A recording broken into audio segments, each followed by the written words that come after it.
एक बार प्रेम से बोलिए, भगवान विष्णु की जय, माता लक्ष्मी की जय। भारतवर्ष में एक प्रतापी और दानी राजा राज्य करता था। वह नित्य गरीबों और ब्राह्मणों की सहायता करता था। यह बात उसकी रानी को अच्छी नहीं लगती थी। वह ना ही गरीबों को दान देती, ना ही भगवान का पूजन करती थी और राजा को भी दान देने से मना किया करती थी। एक दिन राजा शिकार खेलने वन को गए हुए थे तो रानी महल में अकेली थी। उसी समय बृहस्पति देव साधु वेश में राजा के महल में भिक्षा के लिए गए और भिक्षा मांगी। रानी ने भिक्षा देने से इनकार कर दिया और कहा, हे साधु महाराज, मैं तो दान पुण्य से तंग आ गई हूँ। मेरा पति सारा दिन धन लुटाते रहते हैं। मेरी इच्छा है कि हमारा धन नष्ट हो जाए, फिर न रहेगा बांस न बाजेगी बांसुरी और हम आराम से रह सकेंगे। साधु ने कहा, देवी, तुम तो बड़ी विचित्र हो। धन संतान तो सभी चाहते हैं। पुत्र और लक्ष्मी तो पापी के घर भी होने चाहिए। यदि तुम्हारे पास अधिक धन है तो भूखों को भोजन दो, प्यासों के लिए प्याऊ बनवाओ, मुसाफिरों के लिए धर्मशालाएं खुलवाओ।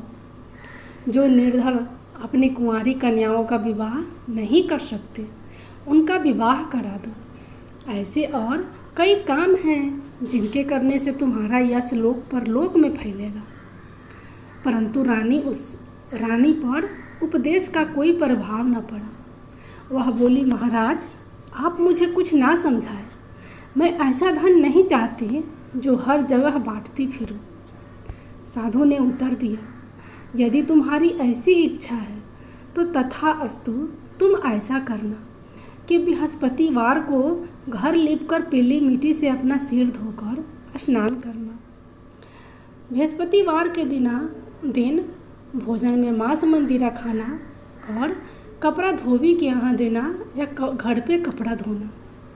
ऐसा करने से और राजा से बोलना वो हजामत बनवाएं वीरवार के दिन। ऐसा करने से आपका सारा धन नष्ट हो जाएगा। इतना कहकर वह साधु महाराज वहाँ से अलोप हो गए। साधु के अनुसार कई बातों को पूरा करते हुए रानी को केवल 3 बृहस्पतिवार ही बीते थे कि उसकी समस्त धन संपत्ति नष्ट हो गई। भोजन के लिए राजा का परिवार तरसने लगा। एक दिन राजा ने रानी से बोला कि हे रानी, तुम यहीं रहो, मैं दूसरे देश को जाता हूँ, क्योंकि यहाँ पर सभी लोग मुझे जानते हैं, इसलिए मैं कोई छोटा कार्य नहीं कर सकता। ऐसा कहकर राजा परदेश चला गया। वहाँ वह जंगल से लकड़ी काट कर लाता और शहर में बेचता। इस तरह वह अपना जीवन व्यतीत करने लगा। इधर राजा के परदेश जाते ही रानी और दासी दुखी रहने लगी। एक बार जब रानी और दासी को 7 दिन तक बिना भोजन के रहना पड़ा तो रानी ने अपनी दासी से कहा, हे दासी, यहाँ पास के ही नगर में मेरी बहन रहती है।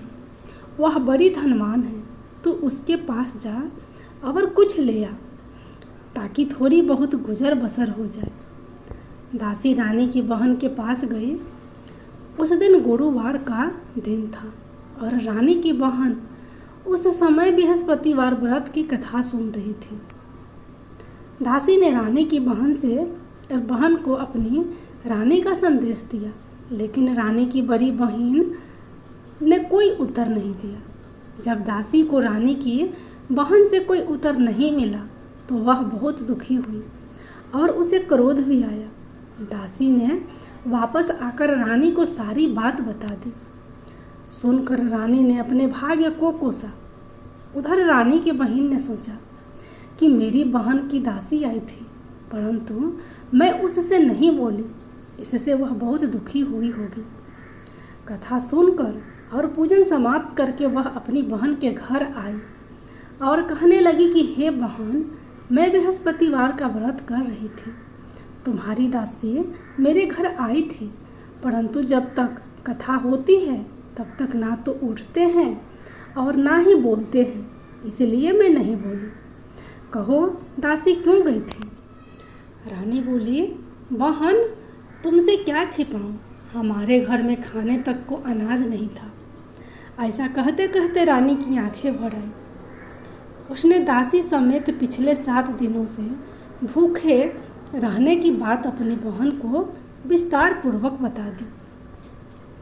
रानी की बहन बोली, देखो बहन, भगवान बृहस्पति देव सबकी मनोकामना को पूर्ण करते हैं। देखो शायद तुम्हारे घर में अनाज रखा हो। पहले तो रानी को विश्वास नहीं हुआ, पर बहन के आग्रह करने पर उसने अपनी दासी को अंदर भेजा तो उसे सचमुच अनाज से भरा एक घड़ा मिल गया। यह देखकर दासी को बड़ी हैरानी हुई। दासी रानी से कहने लगी, हे रानी, जब हमको भोजन नहीं मिलता है तो हम व्रत ही तो करते हैं, इसलिए क्यों न इनसे व्रत और कथा की विधि पूछ ली जाए ताकि हम भी व्रत कर सकें। तब रानी ने अपने बहन से बृहस्पतिवार व्रत के बारे में पूछा। उसकी बहन ने बताया, बृहस्पतिवार के व्रत में चने की दाल और मुनाका से विष्णु भगवान का केले की जड़ में पूजन करें तथा दीपक जलाएं, व्रत कथा सुने और पीला भोजन ही करें। इससे बृहस्पति देव प्रसन्न होते हैं। व्रत और पूजन विधि बताकर रानी की बहन अपने घर को लौट गई। 7 दिन के बाद जब गुरुवार आया तो रानी और दासी ने व्रत रखा। घुड़साल में जाकर चना और गुड़ ले आई, फिर उससे केले की जड़ तथा विष्णु भगवान का पूजन किया। अब पीला भोजन कहाँ से आए? दोनों बहुत दुखी थे। इस बात को लेकर दोनों बहुत दुखी थे क्योंकि उन्होंने व्रत रखा था, इसलिए बृहस्पति देव ने उनसे प्रसन्न थे। इसलिए एक साधारण व्यक्ति का रूप धारण कर 2 थालों में सुंदर पीला भोजन दासी को दे गए। भोजन पाकर दासी बहुत खुश हुई और फिर रानी के साथ मिलकर भोजन ग्रहण किया। उसके बाद वे सभी गुरुवार को व्रत और पूजन करने लगे। बृहस्पति भगवान की कृपा से उनके पास फिर से धन संपत्ति आ गई, परंतु रानी फिर से पहले की तरह आलस्य करने लगी। दासी बोली, देखो रानी, तुम पहले भी इस प्रकार आलस करती थी, तुम्हें धन रखने में कष्ट होता था, इस कारण सभी धन नष्ट हो गया और अब जब भगवान बृहस्पति की कृपा से धन मिला है तो तुम्हें फिर से आलस होता है। रानी को समझाते हुए दासी कहती है कि बड़ी मुसीबतों के बाद हमने यह धन पाया है, इसलिए हमें दान पुण्य करनी चाहिए, भूखे मनुष्यों को भोजन कराना चाहिए और धन को शुभ कार्यों में खर्च करना चाहिए, जिससे तुम्हारे कुल का यश बढ़ेगा, स्वर्ग की प्राप्ति होगी और पितृ प्रसन्न होंगे। दासी की बात मानकर रानी अपना धन शुभ कार्यों में खर्च करने लगी, जिससे पूरे नगर में उसका यश फैलने लगा। उधर एक दिन राजा दुखी होकर जंगल में एक पेड़ के नीचे आसन जमाकर बैठ गया। वह अपनी दशा को याद करके व्याकुल होने लगा। बृहस्पतिवार का दिन था। एकाएक उसने देखा कि निर्जन वन में एक साधु प्रकट हुए। वह साधु वेश में स्वयं बृहस्पति देवता थे। लकड़हारे के सामने आकर बोले, हे लकड़हारे, इस सुनसान जंगल में तो चिंता मगन क्यों बैठा है? लकड़हारे ने दोनों हाथ जोड़कर प्रणाम किया और उत्तर दिया, महात्मा जी, आप सब कुछ जानते हैं, मैं क्या कहूँ? यह कहकर रोने लगा और साधु को अपनी आत्मकथा सुनाई। महात्मा जी ने कहा, तुम्हारी स्त्री ने बृहस्पतिवार के दिन बृहस्पति भगवान का निरादर किया, जिसके कारण रुष्ट होकर उन्होंने तुम्हारी यह दशा कर दी। अब तुम चिंता को दूर करके मेरे कहने पर चलो तो तुम्हारे सब कष्ट दूर हो जाएंगे और भगवान पहले से भी अधिक संपत्ति देंगे। तुम बृहस्पतिवार के दिन कथा किया करो। 2 पैसे के चने मुनक्का लाकर उसका प्रसाद बनाओ और शुद्ध जल से लोटे में शक्कर मिलाकर अमृत तैयार करो। कथा के पश्चात अपने सारे परिवार और सुनने वाले प्रेमियों में अमृत व प्रसाद बांटकर आप भी ग्रहण करो। ऐसा करने से भगवान तुम्हारी सब मनोकामनाएं पूरी करेंगे। साधु के ऐसे वचन सुनकर लकड़हारा बोला, हे प्रभु, मुझे लकड़ी बेचकर इतना पैसा नहीं मिलता जिससे भोजन के उपरांत कुछ बचा सकूं। मैंने रात्रि में अपनी रानी स्त्री को व्याकुल देखा है। मेरे पास कुछ भी नहीं जिससे मैं उनकी खबर मंगा सकूं, जिससे मैं उसकी खबर मंगा सकूं। साधु ने कहा, हे लकड़हारे, तुम किसी बात की चिंता मत करो। बृहस्पतिवार के दिन तुम रोजाना की तरह लकड़ियाँ लेकर शहर को जाओ। तुमको रोज से 2 गुना धन प्राप्त होगा, जिससे तुम भली भांति भोजन कर लोगे तथा बृहस्पति देव की पूजा का सामान भी आ जाएगा। इतना कहकर साधु अंतर्यान हो गए। धीरे धीरे समय व्यतीत होने पर फिर वही बृहस्पतिवार का दिन आया। लकड़हारा जंगल से लकड़ी काटकर किसी शहर में बेचने गया। उसे उस दिन और दिन से अधिक पैसा मिला। राजा ने चना गुड़ आदि लाकर गुरुवार का व्रत किया। उस दिन से उसके सभी कलेश दूर हुए। परंतु जब दूसरा गुरुवार आया तो बृहस्पतिवार का व्रत करना भूल गया। इस कारण बृहस्पति भगवान नाराज हो गए।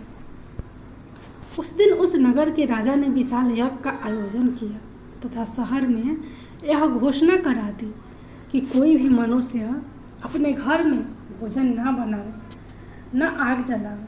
समस्त जनता मेरे यहाँ भोजन करने आवे। इस आज्ञा को जो न मानेगा उसको फांसी की सजा दी जाएगी। इस तरह की घोषणा संपूर्ण नगर में करवा दी। राजा की आज्ञा अनुसार शहर के सभी लोग भोजन करने गए, लेकिन लकड़हारा कुछ देर से पहुंचा। इसलिए राजा उसको अपने साथ महल में लिवा ले गए और ले जाकर भोजन करा रहे थे तो रानी की दृष्टि उस खूंटी पर पड़ी जिस पर उसका हार लटका हुआ था। वह वहाँ पर दिखाई नहीं दिया। रानी ने निश्चय किया कि मेरा हार इस मनुष्य ने चुरा लिया है। उसी समय सिपाहियों को बुलाकर उसको कारागार में डलवा दिया गया। जब लकड़हारा कारागार में पड़ गया और बहुत दुखी होकर विचार करने लगा कि न जाने कौन से पूर्व जन्म के कर्म से मुझे यह दुख प्राप्त हुआ है, और उसी साधु को याद करने लगा जो कि उसे जंगल में मिला था। उसी समय तत्काल बृहस्पति देव साधु के रूप में प्रकट हुए और उसकी दशा को देखकर कहने लगे, अरे मूर्ख, तूने बृहस्पति देव की कथा नहीं करी, इस कारण तुझे दुख प्राप्त हुआ है। अब चिंता मत कर। बृहस्पतिवार के दिन कारागार के दरवाजे पर 4 पैसे पड़े मिलेंगे। उनसे तू बृहस्पति देव की पूजा करना, तेरे सभी कष्ट दूर हो जाएंगे। बृहस्पति देव के दिन उसे 4 पैसे मिले। लकड़हारे ने कथा कही। उसी रात्रि को बृहस्पति देव ने उस नगर में राजा को सपने में कहा, हे राजा, तुमने जिस आदमी को कारागार में बंद कर दिया है वह निर्दोष है। रानी का हार उसी खूंटी पर लटका है। अगर तू ऐसा नहीं करेगा तो मैं तेरे राज्य को नष्ट कर दूंगा। इस तरह रात्रि के सपने को देखकर राजा प्रातः काल उठा और खूंटी पर हार देखकर लकड़हारे को बुलाकर क्षमा मांगी तथा लकड़हारे को योग्य सुंदर वस्त्र आभूषण देकर विदा कर दिया। बृहस्पति देव की आज्ञा अनुसार लकड़हारा अपने नगर को चल दिया। राजा जब अपने नगर के निकट पहुंचा तो उसे बड़ा आश्चर्य हुआ। नगर में पहले से अधिक बाग, तालाब कुएं तथा बहुत सी धर्मशाला, मंदिर आदि बन गई है। राजा ने पूछा, यह किसका बाग और धर्मशाला है? तब नगर के सब लोग कहने लगे, यह सब रानी और बांदी के हैं। तो राजा को आश्चर्य हुआ और गुस्सा भी आया। जब रानी ने यह खबर सुनी कि राजा आ रहे हैं, तो उन्होंने बांदी से कहा कि हे दासी, देख, राजा हमको कितनी बुरी हालत में छोड़ गए थे। हमारी ऐसी हालत देखकर वो लौट न जाए, इसलिए तू दरवाजे पर खड़ी हो जा। रानी के आज्ञा अनुसार दासी दरवाजे पर खड़ी हो गई। राजा आए तो उन्हें अपने साथ लिवा लाई। तब राजा ने क्रोध करके अपनी रानी से पूछा कि यह धन तुम्हें कैसे प्राप्त हुआ? तब उन्होंने कहा, हमें यह सब धन बृहस्पति देव के इस व्रत के प्रभाव से प्राप्त हुआ है। राजा ने निश्चय किया कि 7 रोज बाद तो सभी बृहस्पति देव का पूजन करते हैं, परंतु मैं प्रतिदिन दिन में 3 बार कहानी तथा रोज व्रत किया करूँगा। अब हर समय राजा के दुपट्टे में चने की दाल बंधी रहती तथा दिन में 3 बार कहानी कहता। एक रोज राजा ने विचार किया कि चलो अपनी बहन के यहाँ हो आवे। इस तरह निश्चय कर राजा घोड़े पर सवार होकर अपनी बहन के यहाँ चलने लगा। मार्ग में उसने देखा कि कुछ आदमी एक मुर्दे को लिए जा रहे हैं। उन्हें रोककर राजा कहने लगा, अरे भैया, मेरी बृहस्पतिवार की कथा सुन लो। वे बोले, लो, हमारा तो आदमी मर गया, इसको अपनी कथा की पड़ी है। परंतु कुछ आदमी बोले, अच्छा कहो, हम तुम्हारी कथा भी सुनेंगे। राजा ने दाल निकाली और जब कथा आधी हुई थी कि मुर्दा हिलने लग गया, और जब कथा समाप्त हो गई तो राम राम करके मुर्दा उस मनुष्य उठकर खड़ा हो गया। आगे मार्ग में उसे एक किसान खेत में हल चलाता मिला। राजा ने उससे देख और उससे बोले, अरे भैया, तुम मेरी बृहस्पतिवार की कथा सुन लो। किसान बोला, जब तक मैं तेरी कथा सुनूंगा तब तक 4 हरैया जोत लूँगा।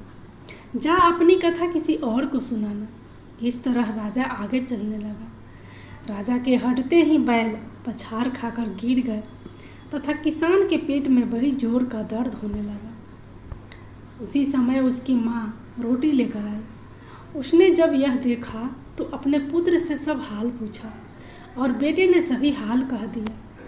तो बुढ़िया दौड़ी दौड़ी उस घुड़सवार के पास गई और उससे बोली कि मैं तेरी कथा सुनूंगी, तू अपनी कथा मेरे खेत पर चलकर ही कहना। राजा ने बुढ़िया के खेत पर जाकर कथा कही, जिसके सुनते ही वह बैल उठकर खड़े हुए तथा किसान के पेट का दर्द भी बंद हो गया।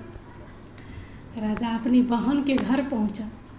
बहन ने भाई को खूब मेहमानी की। दूसरे रोज राजा प्रातःकाल राजा जगा तो वह देखने लगा कि सब लोग भोजन कर रहे हैं। राजा ने अपनी बहन से कहा, ऐसा कोई मनुष्य है जिसने भोजन नहीं किया है? मेरी बृहस्पतिवार की कथा सुन ले। बहन बोली, हे भैया, यह देश ऐसा ही है कि पहले यहाँ लोग भोजन करते हैं, बाद में कोई अन्य काम करते हैं। अगर कोई पड़ोस में हो तो देख आती हूँ। वह ऐसा कहकर देखने चली गई, परंतु उसे कोई ऐसा व्यक्ति नहीं मिला जिसने भोजन ना किया हो।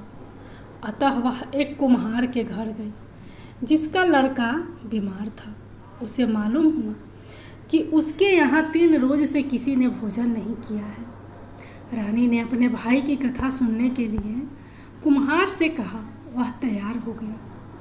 राजा ने जाकर बृहस्पतिवार की कथा कही, जिसको सुनकर उसका लड़का ठीक हो गया। अब तो राजा की प्रशंसा होने लगी। एक रोज राजा ने अपनी बहन से कहा कि हे बहन, हम अपने घर को जाएंगे, तुम भी तैयार हो जाओ। राजा की बहन ने अपनी सास से कहा। सास ने कहा, चली जा, परंतु लड़कों को मत ले जाना, क्योंकि तेरे भाई को कोई औलाद नहीं है।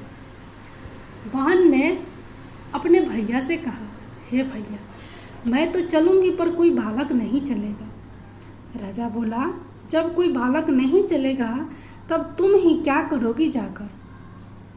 बड़े दुखी मन से राजा अपने नगर को लौट आया। राजा ने अपनी रानी से कहा, हम निसंतान हैं, हमारा मुंह देखने का धर्म नहीं है और कुछ भोजन आदि नहीं किया और जमीन पर लेट गया। रानी बोली, हे प्रभु, बृहस्पति देव ने हमें सब कुछ दिया है, वह हमें औलाद अवश्य देंगे। उसी रात को बृहस्पति देव ने राजा के सपने में कहा, हे राजा, उठ, सभी सोच त्याग दे, तेरी रानी गर्भवती है।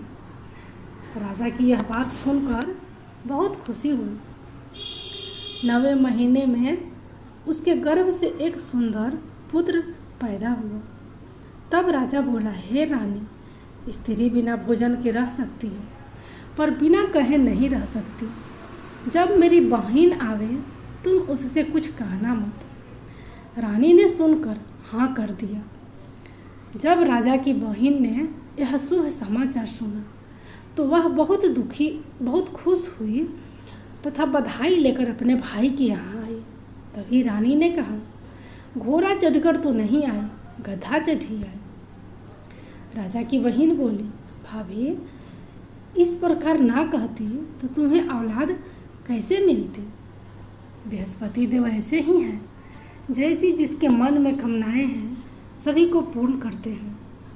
जो सद्भावना पूर्वक बृहस्पतिवार का व्रत करता है एवं कथा पढ़ता है अथवा सुनता है, दूसरों को सुनाता है, बृहस्पति देव उसकी सभी मनोकामना पूर्ण करते हैं। भगवान बृहस्पति देव उसकी सदैव रक्षा करते हैं। संसार में जो मनुष्य सद्भावना से भगवान जी के पूजन व्रत सच्चे हृदय से करते हैं तो उन्हें उनकी सभी मनोकामनाएं पूर्ण करते हैं। जैसी सच्ची भावना से रानी और राजा ने उनकी कथा का गुणगान किया तो उनकी सभी इच्छाएं बृहस्पति देव जी ने पूर्ण की थी। इसलिए पूर्ण कथा सुनने के बाद प्रसाद लेकर जाना चाहिए, हृदय में उसका मनन करते हुए जयकारा बोलना चाहिए। बृहस्पति देव की जय, भगवान विष्णु की जय।